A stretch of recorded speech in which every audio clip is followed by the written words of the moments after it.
no Evangelho de Jesus Cristo segundo Mateus, no capítulo 15. Evangelho de Jesus Cristo segundo Mateus, capítulo 15. E nós vamos ler a partir do versículo 21.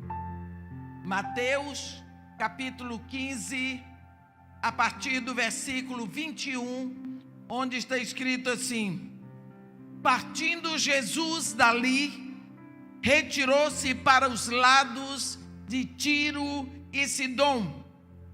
E eis que uma mulher cananeia, que viera daquelas regiões, clamava: Senhor, filho de Davi, tem compaixão de mim. Minha filha está horrivelmente endemoninhada. Ele, porém, não lhe respondeu palavra. E os seus discípulos, aproximando-se, rogavam-lhe: despede-a, pois vem clamando atrás de nós. Mas Jesus respondeu: não fui enviado senão as ovelhas perdidas da casa de Israel. Ela, porém, veio e o adorou, dizendo: Senhor, socorre-me. Então ele, respondendo, disse: não é bom tomar o pão dos filhos e lançá-lo aos cachorrinhos? Ela, contudo, replicou: sim, Senhor, porém os cachorrinhos comem das migalhas que caem da mesa dos seus donos. Então disse Jesus: ó mulher, grande a tua fé, faça-se contigo como queres. E desde aquele momento sua filha ficou sã. Ó Senhor Deus nosso Pai, nós estamos todos aqui, Senhor, prontos para receber de Ti a porção de hoje, como filhos que se assentam à mesa de seu Pai, e cada um recebe a sua porção. Nós estamos aqui e te pedimos que Tu abras o nosso entendimento pela inspiração do Teu Espírito Santo, para que tudo que aconteça aqui seja para a honra e glória do Teu nome, seja para o crescimento e o fortalecimento da Tua igreja aqui na terra. Isto é o que nós te pedimos e te agradecemos em nome de Jesus. Amém. A Bíblia fala aqui que Jesus foi para os lados de Tiro e Sidom. Tiro e Sidom são dois portos marítimos que ficam a 26 milhas ao norte, além da fronteira de Líbano e Israel. Uma vez que o ministério de Jesus era entre os israelenses ou israelitas, primeira pergunta que surge: o que Jesus foi fazer ali? Porque ele ultrapassou os limites territoriais dele. Porque ele teve que sair de Israel. O que ele foi fazer num lugar tão inóspito, um lugar de marinheiros, portos? Mas ele foi, aqui está escrito, vai entrar em cena uma mulher. Todas as vezes que você estiver lendo a Bíblia, se entrar uma mulher, pare tudo, feche a Bíblia, vá buscar um copo d'água, um caderninho, qualquer coisa, pare, porque a mulher vai roubar a cena. Foi assim desde o início. Eva entrou em cena, acabou. Então é desse jeito. Ouça o que eu estou lhe dizendo, você não vai se arrepender. Entra em cena uma mulher. Algumas Bíblias dizem que ela era cirofenícia. Assim daquelas regiões da Síria e da Fenícia. A Fenícia hoje tem o nome de Jordânia. Uma mulher daquelas bandas. Outras Bíblias dizem que ela era uma mulher de descendência grega. E aqui, na minha Bíblia, está escrito que ela era cananeia. Seja de descendência grega, seja cananeia, seja cirofenícia, ela não era uma israelita. Essa mulher não era uma adoradora do Deus de Abraão, ela não era uma seguidora da lei de Moisés. Ela era gentílica, ela era uma mulher separada da promessa de Abraão, ela era uma mulher de fora. Eu vou interromper aqui para pedir um favor. Querido que está tocando, quem é que está tocando? Me perdoe. Se você tocar, eu fico dispersa. Eu tenho esse defeito. Você me perdoa? Eu fico dispersa. Eu tenho que estar aqui, ó, direto. Eu sou formado em piano. Eu fico analisando os acordes e os arpejos. Eu tenho a impressão que vou encontrar algum arpejo de quintas e oitavas paralelas. Então eu fico analisando. Mas ele não vai ficar triste comigo, vai? Nem vocês, me perdoe. O que nós sabemos é que essa mulher era gentílica. Como eles chegam ali, num lugar fora de Israel, a Bíblia diz que esta mulher clamava. O que é que pode levar uma mulher a clamar? Quando a Bíblia fala clamar, você imagina alguém que abre a boca, levanta a voz, grita e não está escolhendo quem vai ouvi-la. O que leva uma mulher a esse ponto, ela vai dizer aqui. Mas ela se dirige a Jesus de forma específica e a intercessão dela é vibrante. Ela grita: Senhor, filho de Davi, tem compaixão de mim. Minha filha está horrivelmente endemoniada.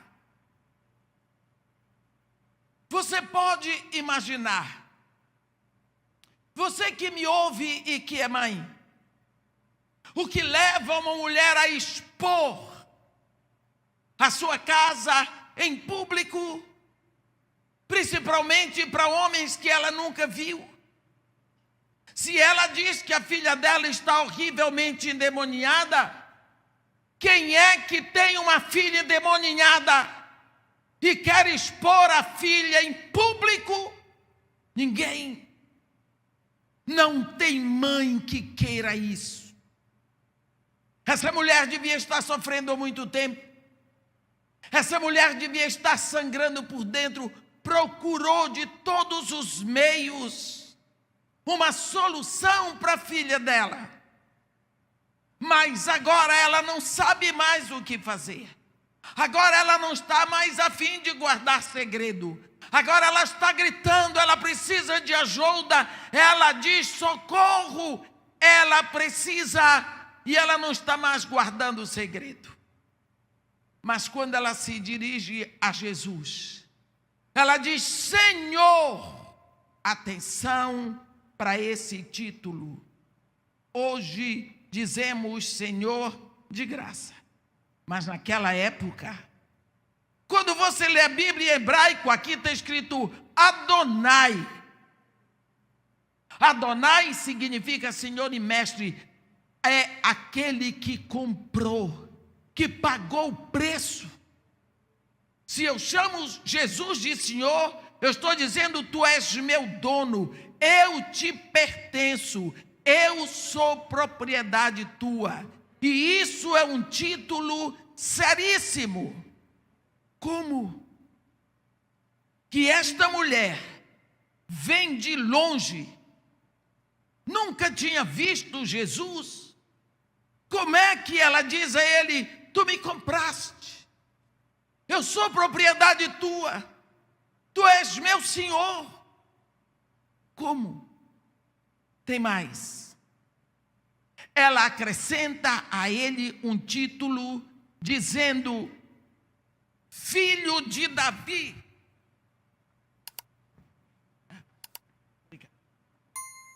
Filho de Davi.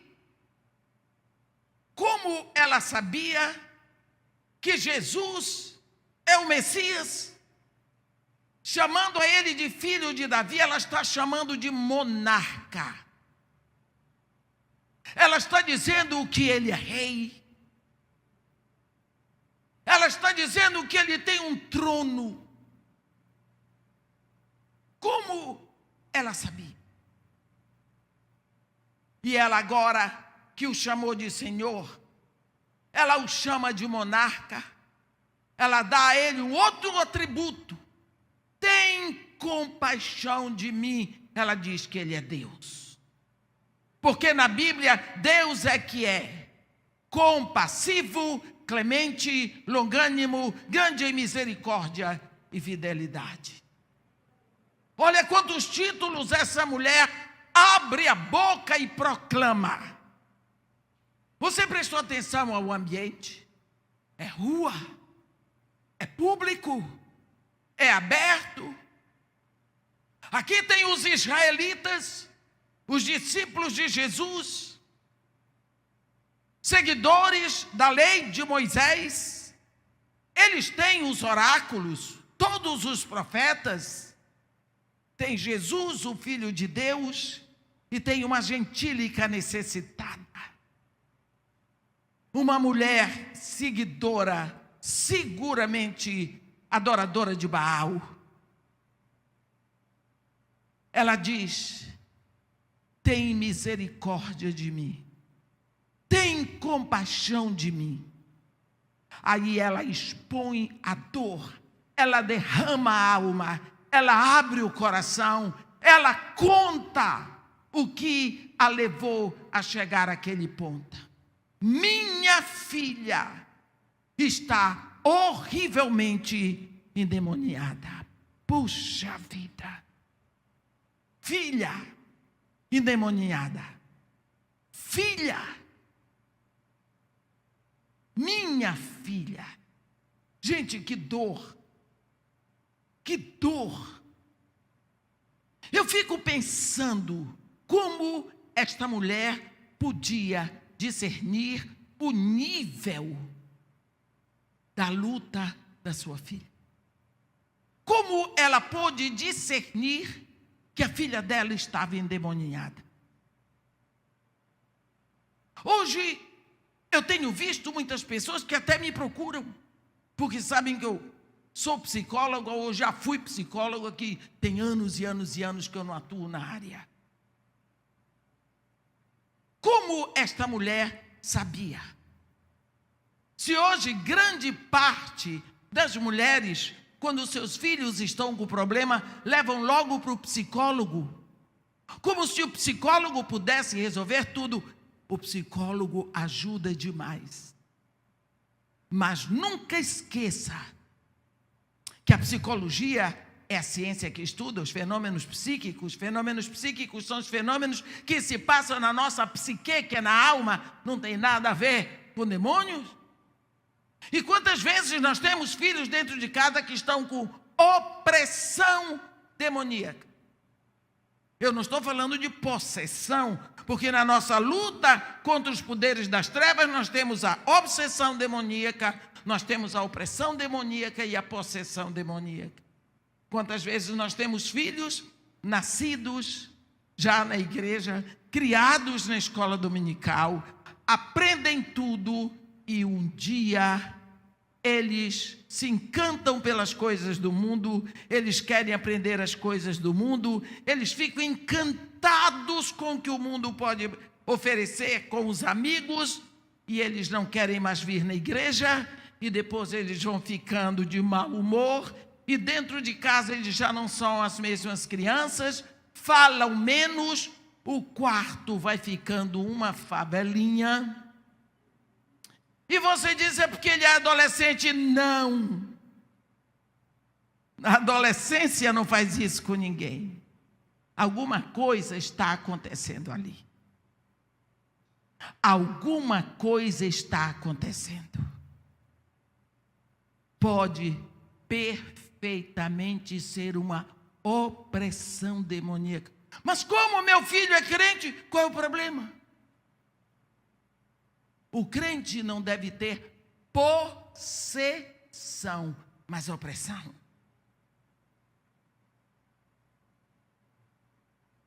Esta mulher, há mais de 2000 anos atrás, ou por volta de 2000 anos atrás, ela sabia que a filha dela estava horrivelmente endemoniada. E ela corre para Jesus. Quanto ela já tinha procurado, não sabemos. Mas Jesus Cristo ficou como se fora indiferente. Não respondeu nada. A mulher clamava, a mulher pedia, a mulher chorava atrás deles. Os seus discípulos de Jesus Cristo, indiferentes à dor daquela mulher.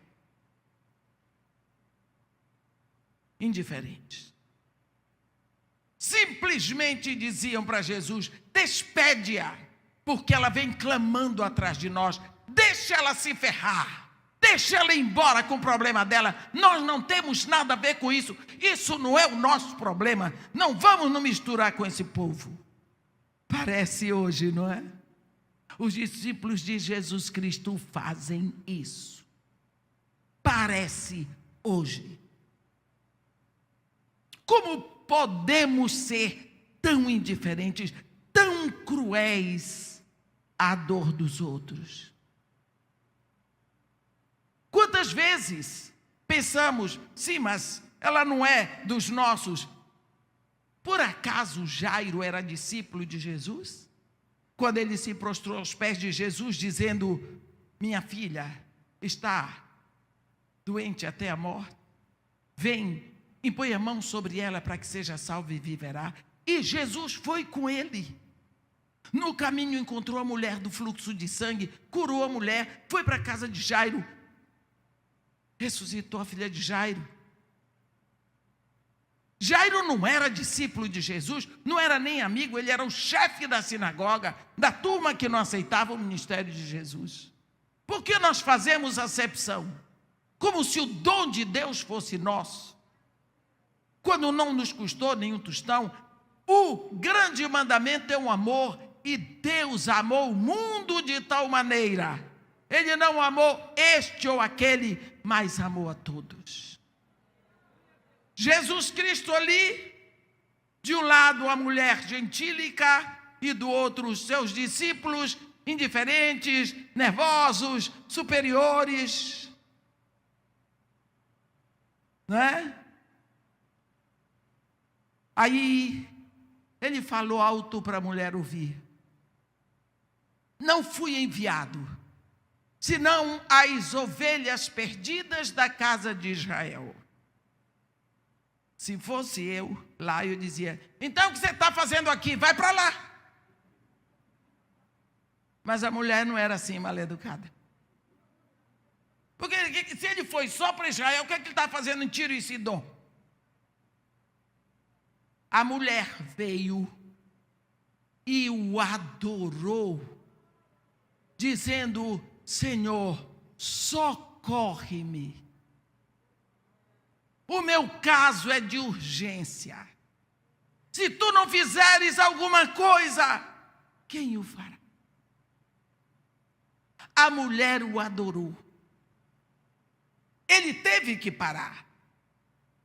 E aí ele deu o tiro de misericórdia. Não é justo tirar o pão dos filhos e lançá-lo aos cachorrinhos. Eu sempre pergunto, onde foi que aquela mulher aprendeu psicologia? Por que isso nós aprendemos em psicologia geral? Se o seu oponente está difícil de vencer, concorde com ele, porque ele sossega e você leva a sua premissa. Acabou. É quando ele disse, não é lícito tomar o pão dos filhos e lançá-lo aos cachorrinhos, ela disse, sim, Senhor, mas os cachorrinhos comem das migalhas que caem da mesa do seu dono. Jesus Cristo, ele deu um grito, oh mulher, grande é a tua fé, faça-se contigo como queres. A Bíblia diz que desde aquele momento sua filha ficou curada. Aqui na Bíblia diz, minha filha está horrivelmente endemoniada. Aqui no final diz que ela tinha uma doença seguramente causada por demônios. A primeira pergunta foi, o que Jesus foi fazer ali? Agora vem a segunda pergunta. Quem é essa mulher? Quem é esta mulher? Primeiro, essa mulher é gentílica. Ela não é uma descendente de Abraão. Ela não é adoradora do Deus de Abraão. Ela não é uma seguidora da lei de Moisés. Ela não conhece os profetas, os salmos, a lei. Como ela grita dizendo que Jesus é Senhor, dono, proprietário, aquele que pagou o seu preço, aquele que a comprou. Segundo lugar, essa mulher clama a ele. Quem é essa mulher gentílica que clama a Jesus, reconhecendo que ele é Senhor? Mas ela ainda diz que ele é monarca, filho de Davi. E diz que ele é Deus. Em seguida, ela o adora publicamente, expressando a sua certeza de que ele é digno de adoração. E depois, esta mulher deixa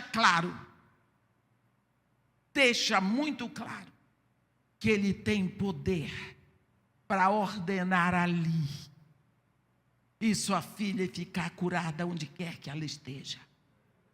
Como esta mulher sabia tanto a respeito de Jesus. Quando nós lemos Cantares, nós vemos aquele diálogo do rei, que é Jesus, com aquela mulher que representa a igreja, não é? E nós vemos quando ele diz, olha, vem comigo do Líbano, noiva minha, vem comigo do Líbano. Olha do cimo do Amana, do cimo do Senir e do Hermon, dos covis dos leões, dos montes dos leopardos. Ele chama esta noiva da idolatria. Líbano é o lugar que representa a idolatria. Vem comigo do Líbano, noiva minha, vem comigo do Líbano. Olha de cima do Amaná, que é o lugar da feitiçaria, do Senir e do Hermon, os lugares que são lugares de corrupção, dos covis dos leões, dos montes dos leopardos. Ele fala de uma noiva que não está em Israel. Ele fala de uma noiva que está presa na idolatria, que está presa na feitiçaria, que está presa em tudo aquilo que não pertence ao reino de Deus. Esta mulher aqui representa a igreja. A igreja é a noiva comprada. dentre a humanidade. Mas esta aqui é o lado gentílico. É a igreja que não pertence a Israel historicamente. É a igreja enxertada do trono de Deus pela promessa que ele fez a Abraão. E quando nós olhamos esta mulher cananeia ou cirofenícia ou de descendência grega, chamando Jesus de Senhor, monarca, Deus, digno de adoração, que tem todo o poder, nós vemos uma igreja pelo mundo. Eu posso imaginar o rosto de Jesus. Isso ele foi ali para ver. Ele queria ver, queria mostrar para os seus discípulos o povo que viria para ele e que seria rejeitado pelos judeus, como aqueles discípulos a rejeitaram. Aqueles discípulos não perceberam o que estava acontecendo. Uma pessoa ali percebia, era Jesus. Essa capacidade de perceber os tempos, de perceber a época, é uma característica que Jesus Cristo busca em nós. Você já perguntou por que é que Deus lhe fez nascer para ser a igreja do século 21? Nenhuma outra igreja, nenhuma outra geração na terra já ficou assim dentro do templo de máscara, coisa horrorosa. Que coisa horrível! A primeira vez que eu fui pregar, quando passou o pico dessa quarentena, eu cheguei numa igreja, a PIB do Recreio, aquela igreja enorme, parece o Maracanã. E acostumada a ir ali e ver aquilo apinhado, eu olhei, um irmão, passavam 3 cadeiras, outro, passava a segunda fila, outro. Eu olhei, eu chorei, porque eu nunca imaginei de olhar para o rosto dos meus irmãos e não perceber o sorriso. E por isso eu nunca tinha agradecido a Deus pelo sorriso dos meus irmãos. E eu senti falta de ver aqueles sorrisos, aqueles rostos me acompanhando. Eu não pude, eu chorei de saudade. É horrível você chegar aqui e olhar e ver uns olhinhos só. Que isso? Mas nós estamos passando por isso. Você já se perguntou por que Deus podia ter trazido você 100 anos atrás? Mas Ele deixou para você ser a igreja do século 21, no tempo da quarentena, da pandemia do corona. Nós estamos diante de algo novo, algo totalmente novo. Talvez não estejamos percebendo como aqueles discípulos estavam do lado de Jesus, aquela mulher clamando, dizendo quem era Jesus, que seria reconhecido assim pelos gentios, mas eles diziam, manda embora, essa mulher não tem nada a ver conosco, ela perturba. Por isso uma gentílica um dia gritou para uma israelita, o teu povo é o meu povo, o teu Deus é o meu Deus. Viu? Ruth disse isso para uma israelita chamada Noemi. Talvez nós não estamos percebendo o momento. Há um momento em Isaías 43, no versículo 18, aonde o profeta diz, eis que faço coisa nova que está saindo à luz. Porventura não percebeis?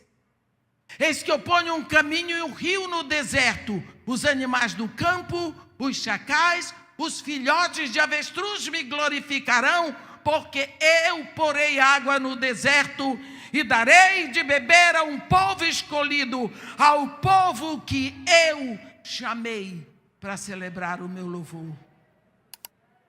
Você já pensou o que é caminho no ermo? De uma hora para outra tem caminhos no meio da floresta amazônica. Ou então, tem rios em pleno deserto. Ele diz que o que ele estava fazendo era tão tremendo que até os chacais, os filhotes de avestruz, iriam perceber e iam glorificar a Deus. Mas o povo não estava percebendo. Talvez esteja acontecendo coisa assim agora. Nós estamos vivendo tudo diferente. Eu não digo que é novo, eu digo que é diferente. Não tem uma trombeta tocando quando você lê Apocalipse. 7 selos. No 7º selo, 7 trombetas. Na 7ª trombeta, 7 taças. As trombetas, todas elas, só afetam 1/3. 1/3. A primeira trombeta afeta 1/3 da terra. A segunda, 1/3 do mar. A terceira, 1/3 do rio. A quarta, 1/3 dos corpos celestes. Vai assim, sempre 1/3. Por que 1/3 só? Porque quando eu afeto 1/3, os 2/3 ficam de orelha em pé. E agora? Toque de trombeta. Você sabe o que é isso? Na história bíblica, o toque da trombeta, ele faz tudo parar. Todo mundo para ver o que está acontecendo. No livro do profeta Joel, no capítulo 2, Deus diz: tocai a trombeta em Sião, dai voz de rebate no meu santo monte, perturbem-se todos os moradores da terra, porque a voz da trombeta, o som da trombeta, ele perturba, ele acorda, ele levanta todo mundo. O que é esse vírus? O que é esse vírus? Hein? Ele afetou o planeta. O planeta. Brancos, negros, pobres, ricos, cultos, incultos. Em plena expressão máxima da tecnologia e da ciência. A ciência não sabe nada sobre esse vírus. A tecnologia não pode nada contra o vírus. Os governos, também pegos de surpresa, não sabem nada. As filosofias calaram. As religiões também. E o vírus desfila solenemente. A trombeta está tocando. O mundo todo está ouvindo. Todos de orelha em pé. 1/3 é afetado. E os 2/3 estão assim como nós estamos, de máscara, para não pegar o vírus. Haja álcool na mão para não pegar o vírus. O que é isso? Então você não percebeu que é uma trombeta que está tocando? Depois dessa trombeta tem outra. Você vê que as coisas vão apertando. Nós, os discípulos de Jesus Cristo, manda embora. Mas o mundo está gritando: tem misericórdia de mim. Tem uma mulher gritando. É a noiva. É a noiva. Nós estamos diante de algo novo. Quando nós lemos 1 Crônicas, no capítulo 12,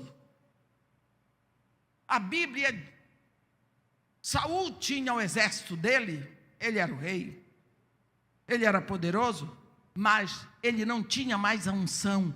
Mas Davi tinha sido ungido e escolhido por Deus para ser o rei de Israel desde a adolescência. Então, era hora de Davi reinar. Ele já estava há muito tempo separado por Deus, mas sem ser reconhecido por Israel. Quem percebeu isso? Alguns homens se levantaram: vamos formar um exército para Davi. Nós precisamos de uma hora para outra. E aí foram pegar homens de todas as tribos. E no capítulo 32 no capítulo 12 de 1 Crônicas, no versículo 12, está escrito assim: dos filhos de Issacar, conhecedores da época, para saberem o que Israel devia fazer. Os filhos de Issacar perceberam a época e por isso eles sabiam que era hora de Davi ser entronizado. Eram homens sábios que percebiam o que estava acontecendo. Eram considerados homens que prestavam atenção no tempo, no momento. Por isso era hora de lutar por aquele que foi escolhido por Deus. Uma mudança de época na sua vida, na minha vida, pode chegar e tudo muda. Na perda do seu emprego, muda a época. Com a perda de alguém que você ama, muda a época. Novos relacionamentos mudam uma época na sua vida. Uma promoção muda. Mudanças de situações, mudanças de condições são oportunidades de crescimento na direção do cumprimento do plano que Deus tem para cada um de nós. A melhor maneira de conhecermos a época que vivemos é ficar sempre conectados com Deus, pelo seu Espírito, desenvolvendo pouco a pouco, cada vez mais, meus irmãos, um profundo radar espiritual. E se movendo no ritmo lá de cima, pés no chão, marchando no ritmo dos compassos lá de cima. Existe uma trombeta tocando. Senão você não estaria com esta máscara. Existe uma trombeta tocando. Senão você não estaria lá na frente com álcool na mão. Já vi aqui tantas vezes, nunca vi isso. Alguma coisa está acontecendo. Mas às vezes nós estamos nos forçando a viver um normal que não é normal. Não é normal. Deus está chamando a atenção. Deus está dizendo: acorda! Mulheres extraordinárias. O que é ser extraordinário? É ser fora do padrão. Mas parece que nós nos enquadramos. Uma mulher extraordinária é aquela que sabe o que Deus quer para essa época. É capaz das repórteres das televisões não saberem, mas elas são ordinárias, são normais, são comuns. Mas se nós somos extraordinárias, nós fomos arrancados do normal. Para ser uma mulher assim, gentílica, como esta Sirofenícia, no meio do paganismo, ela olhou para Jesus e disse: Deus, Rei, Senhor, poderoso. Essa era extraordinária, porque ela era diferente, ela era separada, ela estava fora daquele padrão de mulheres pagãs. Uma mulher extraordinária, ela está percebendo o que Deus está fazendo agora. Crianças que não têm internet em casa não podem receber o ensino. Você tem visto tantas coisas acontecerem e você não acordou que você está vivendo um tempo extraordinário. Os filhos de Issacar reconheceram o tempo que eles estavam vivendo depois de mais de 7 meses em quarentena. Nós estamos numa situação completamente diferente, estranha, seguindo a direção de quem não tem a menor noção. Seguindo a direção de médicos que não estão sabendo o que dizem, não porque eles não queiram, mas porque não se sabe desse vírus. A única coisa que se sabe do vírus é o seguinte: ele mata. E ele mata por morte de asfixia. E morte de asfixia na cruz, na Bíblia, é morte de maldição. Maldito todo aquele que é pendurado no madeiro porque morre por asfixia. É isso. É a única coisa que se sabe desse vírus. Nós vivemos o dia a dia todos em busca de uma explicação. Quando a ciência não tem resposta, os governos não têm, ninguém absolutamente sabe a respeito do famoso corona, a não ser que ele mata, como eu acabei de dizer. Todo mundo querendo o remédio do Trump. Toma o remédio hoje e amanhã ele está pronto. Não foi isso que aconteceu com o presidente dos Estados Unidos? Olha, precisamos aprender a reconhecer os tempos, mas, acima de tudo, ouvir o que o Espírito está dizendo. Todos os seres humanos ouviram o aviso. Isto é seguramente o toque de trombeta. Com certeza, 1/3 dos seres humanos foram afetados. E os 2/3 estão alertas, como nós estamos. Quando se olha, buscando uma explicação, olha-se para frente, a ciência não sabe. Para trás, os governos não sabem. Para a direita, as filosofias não sabem. Para a esquerda, as religiões não sabem. Olhe para cima! É a única direção para orar, para ir para olhar. Agora para cima, meus irmãos. E Deus está dizendo: se sois do alto, olhai as coisas lá do alto, buscai as coisas lá do alto, onde Cristo vive assentado à direita de Deus. É a única direção. Quantas vezes no meio do maior problema não olhamos para o alto? No capítulo 18 de Gênesis, Abraão estava com um nó dentro de casa, nem na tenda ele entrava, no maior calor do dia, até que ele não aguentou mais, levantou os olhos, olhou, eis diante dele 3 homens, já estavam lá, mas ele não via, porque ele estava olhando para baixo. Capítulo 5 de Josué, Josué estava na campina de Jericó, precisava de uma estratégia para tomar Jericó, porque Deus tinha dito para ele: Josué, eu entreguei nas tuas mãos a Jericó, a seu rei e os seus valentes. Mas ele não tinha uma estratégia. Foi quando ele levantou os olhos, olhou, eis diante dele o divino capitão. Já tinha chegado, mas ele não viu. A solução está pronta.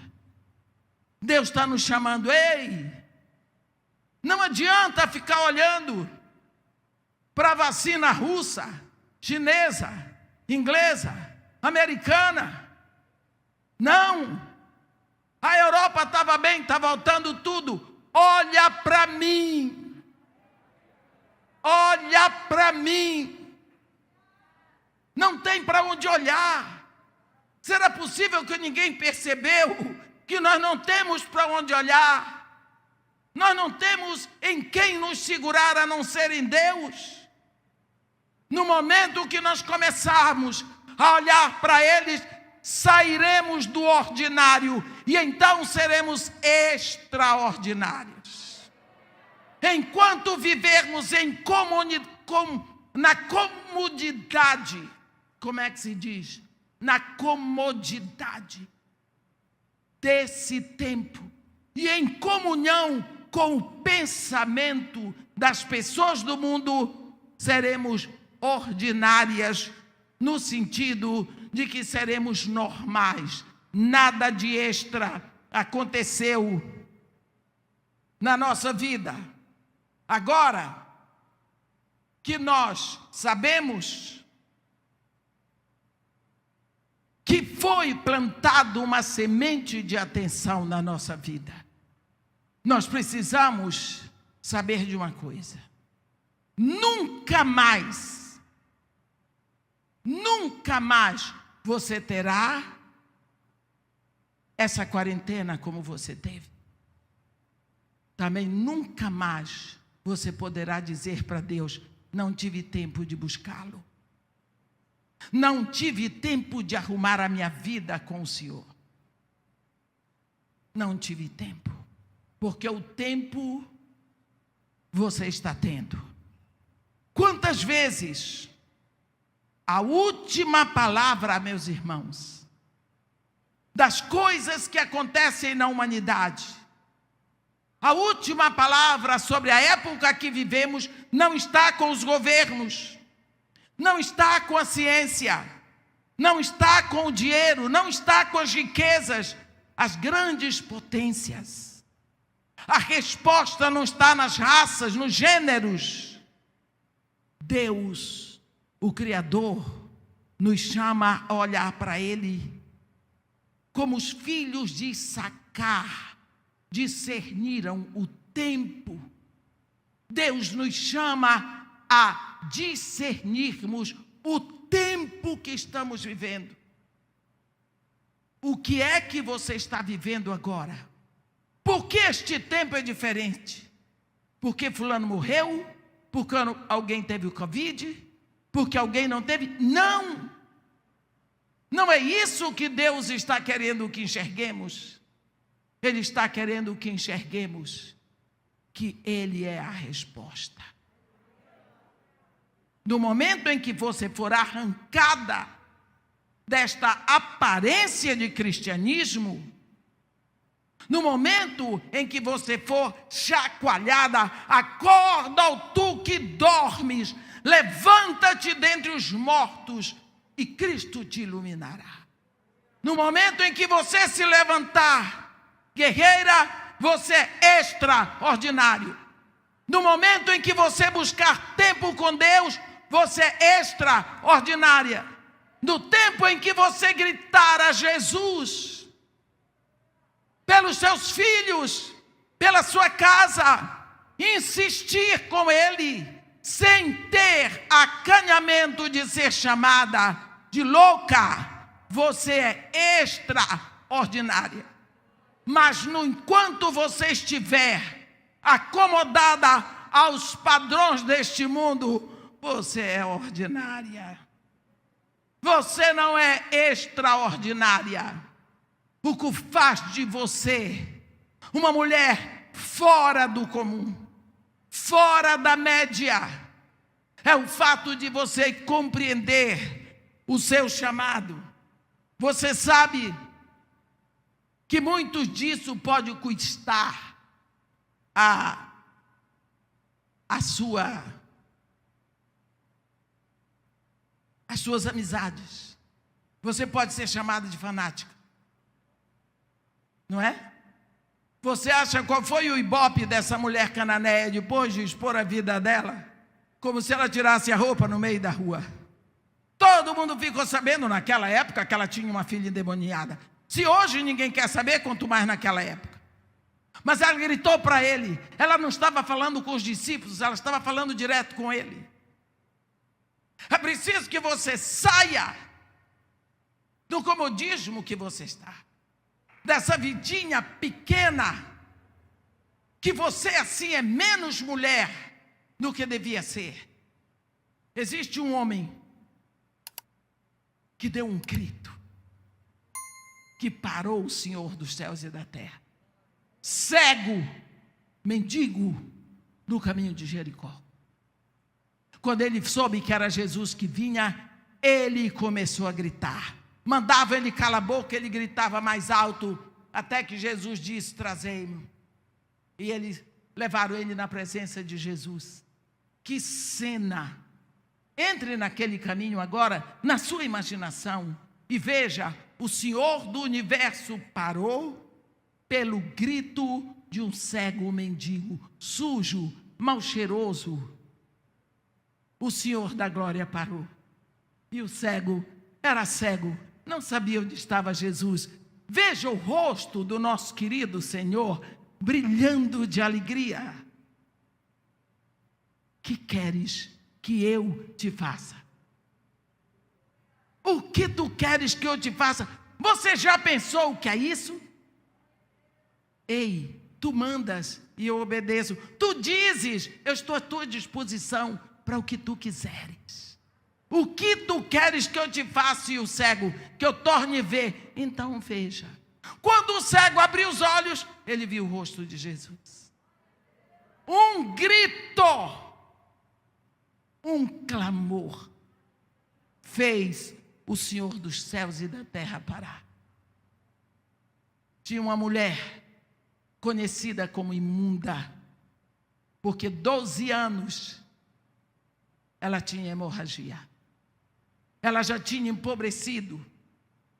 Ela já tinha perdido tudo na mão de muitos médicos e foi ficando pior. 12 anos de hemorragia. Você que se queixa de 3 dias, hein? A mulher tinha 12 anos. Pensa 12 vezes 30. Sangrando no calor do Oriente Médio. Como é que ela estava? Toda ferida. Não haviam os absorventes higiênicos de hoje, meus irmãos. Nem havia Comfort para amaciar as toalhinhas que ela usava, que o profeta chama trapos de imundície. A mulher perdendo sangue e dia e noite usando aquelas toalhinhas lavadas com potassa do lavadeiro, misericórdia. Ela já estava fraca e já estava toda assada. A imunda. Ninguém podia chegar perto dela. Ela não podia tocar em ninguém. Se alguém tocasse onde ela tocou, ficava imundo também. Sozinha, isolada, rejeitada. Quando ela ouviu da fama de Jesus, eu tenho que dar um jeito. Eu não posso tocar nele, ele não pode me tocar, senão ele fica imundo. Mas, compreende o que é mulher? E se eu tocar só na sua veste, se eu der um jeitinho, eu tenho certeza que aquela mulher é brasileira. Se eu tocar só na sua... Você sabe que a veste é aquela capa que ele usa. Só na sua veste ficarei curado. Quando ela viu que vinha Jesus, aquela multidão lá da beira do mar, Jairo com pressa de chegar em casa, porque a filha dele podia morrer. E Jesus... Eu vou dizer uma coisa para vocês que não está na Bíblia. E quando não está na Bíblia,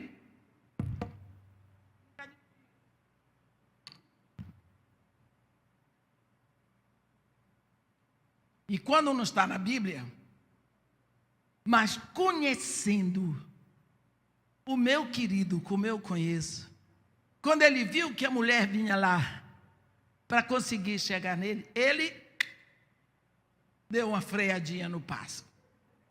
Com certeza, para a mulher poder alcançá-lo. Ele sabia da dificuldade dela. Quando ele viu lá, vem a mulher, ele, espera lá, deu uma freada. Ninguém entendeu por quê. Também não está escrito na Bíblia, a elucubração da cabeça de uma velha. Quando a mulher entrou no meio da multidão, e ela foi E ela foi, bracinho, dedinho, tchum. A Bíblia diz que quando ela tocou em suas vestes, sentiu no corpo estar curada do seu flagelo. Uma pessoa que sangra 12 anos ininterruptos, sabe quando parou de sangrar. E quando ela sentiu no corpo, ela... Resolvido o meu problema, vou embora, ele não viu. Aí ela ouviu uma voz: quem me tocou nas vestes? Coitada, ela disse: pronto, ele descobriu, e agora? Estou frita, a doença vai voltar.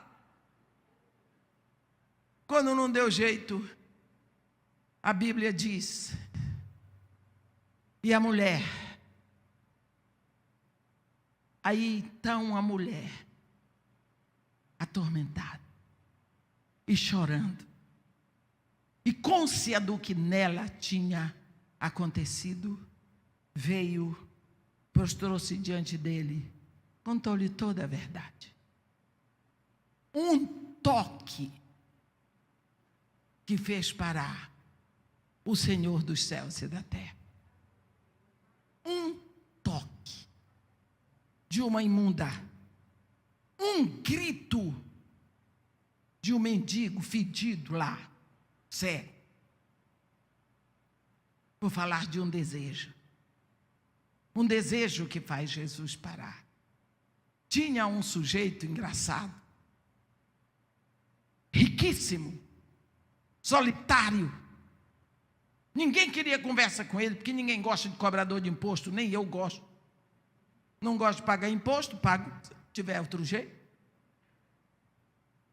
Zaqueu era louco para ver Jesus de perto. Louco para ver Jesus de perto. Mas ele não tinha como chegar perto de Jesus, porque ninguém o suportava, ele não podia estar no meio do povão. Ele era um homem especial, e Jesus estava sempre no meio do povão. Mas ele era louco para chegar perto, para ver Jesus. Sabe o que aconteceu? Um dia ele viu que Jesus vinha vindo lá, ele disse: eita, que ele vai passar aqui. Olhou, tinha um pé de sicômoro. Sicômoro é uma árvore, talvez que alguém conheça, se já foi a Israel. Ele tem os galhos assim, era cheio de rama. Então ele podia ficar lá em cima, ninguém ia ver. Ele subiu, coitado. A Bíblia diz que ele é de pequena estatura, cheio com aquelas roupas. Subiu, ficou lá em cima, ele vai passar aqui. Aí ele ficou olhando lá de cima, lá vem Jesus. Jesus está sabendo de tudo, mas Zaqueu não sabia. E lá vem Jesus e fala e vai, e o poeirão subindo, porque não tinha asfalto. E Zaqueu lá, vou ver, hoje eu vou vê-lo de perto, e ele nem vai saber como eu sou inteligente. Ai, lá vem ele chegando. Que presença maravilhosa. Como eu gostaria de chegar perto. Como eu gostaria de vê-lo melhor. O coração de Zaqueu se alegrando. Jesus chegou embaixo do pé de sicômoro. Zaqueu, desce depressa. Eu não sei como Zaqueu não caiu. Porque a mim me convém chegar na tua casa. Pois não é que ele desceu, mas ele saiu dali numa alegria. Eu não sei como que Zaqueu não deu cambalhota, porque se fosse eu dava. E foi para casa, e chegou em casa, ele foi Jesus. E ele foi dando tudo. A alegria de Zaqueu, um clamor do coração que fez o mestre parar. Será que o grito de um cego mendigo fez Jesus parar? O toque sutil de uma mulher imunda fez Jesus parar. O clamor do coração de um cobrador de imposto fez Jesus parar. Será que você está desejosa de ver Jesus parar para você? O que será que você tem feito que ele não está parando para você? saiba que o único modo de você ser uma mulher extraordinária é simplesmente ser arrancada do normal. Não venha com essa história de novo normal, porque novo normal é normal do mesmo jeito. É você ser uma pessoa totalmente separada. Separada do normal para Ele. Uma pessoa que fala com Ele todos os dias. Uma pessoa que pede para ver o mundo e o universo na sua visão. Uma pessoa que ouve e busca ouvir todos os dias o que o Espírito está dizendo, para que você possa perceber a época. Quem estuda música sabe. Tem uma pausa. Cadê o rapaz do teclado? Cadê ele? O que é a pausa? A pausa é um silêncio que prepara o ouvido dos ouvintes para uma nova frase musical. Não é? Você vê que a pausa, ela serve para você aproveitar melhor o que vem depois da pausa. É como quando você serve um banquete. Entre um prato e outro está lá o copo com água ou a taça com água. Você toma um pouquinho de água para lavar a boca do sabor do prato anterior e você, então, vai saborear melhor o prato que vier. Esta quarentena é a pausa que Deus está nos dando. Nunca mais um cristão poderá dizer que não teve tempo para buscar a sua intimidade com Deus. Jamais poderemos dizer que não temos tempo, que o pastor não ensinou. Deus está falando alto, meus irmãos. A trombeta está tocando, a chamada de Deus é total. Ele fala, como ele diz por boca do profeta Isaías: eis que faço coisa nova, que está saindo à luz, porventura não percebeis? Aquela mulher cananeia, Cirofenícia, ela percebeu o momento. Ela percebeu que aquele que chegou ali era o Senhor, era monarca, era o próprio Deus. Ela percebeu o que os discípulos não perceberam.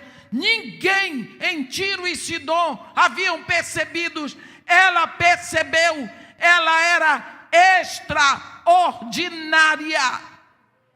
Percebendo o momento de clamar a Ele, de levar as suas necessidades, e ela sabia: não sairei de mãos vazias, porque jamais alguém saiu de mãos vazias da presença do Senhor.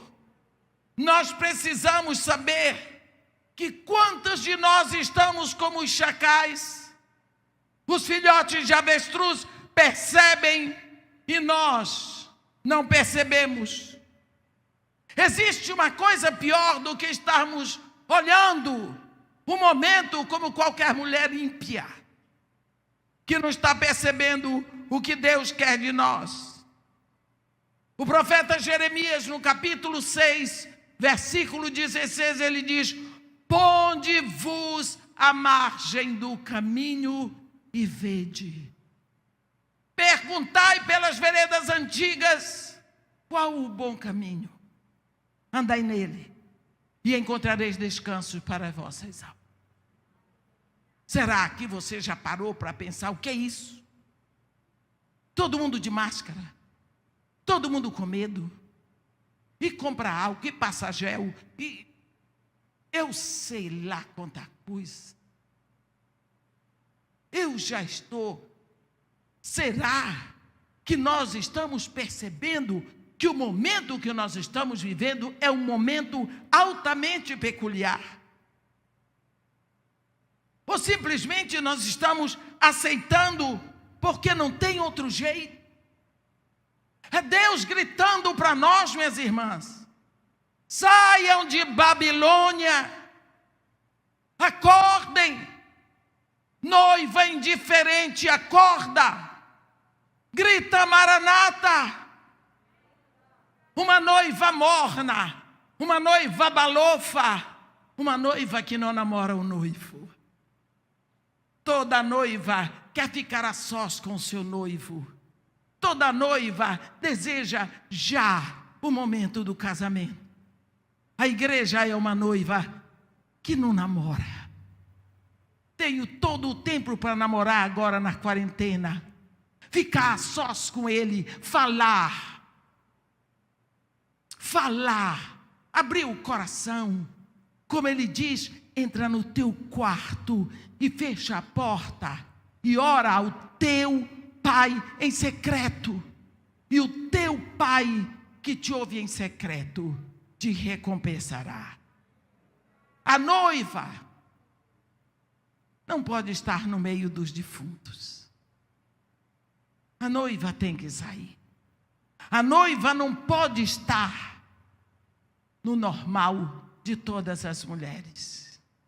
A igreja de Jesus Cristo, ela é extraordinária, porque ela é fora do comum. Ela é arrancada do mundo.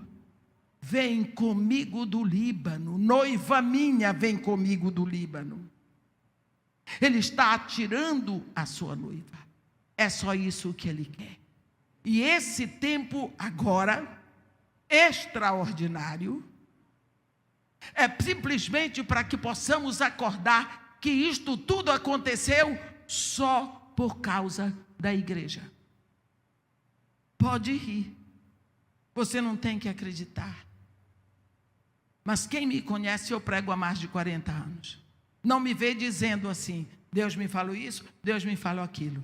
Mas eu quero lhe dizer que Deus me falou que essa quarentena é só para a igreja.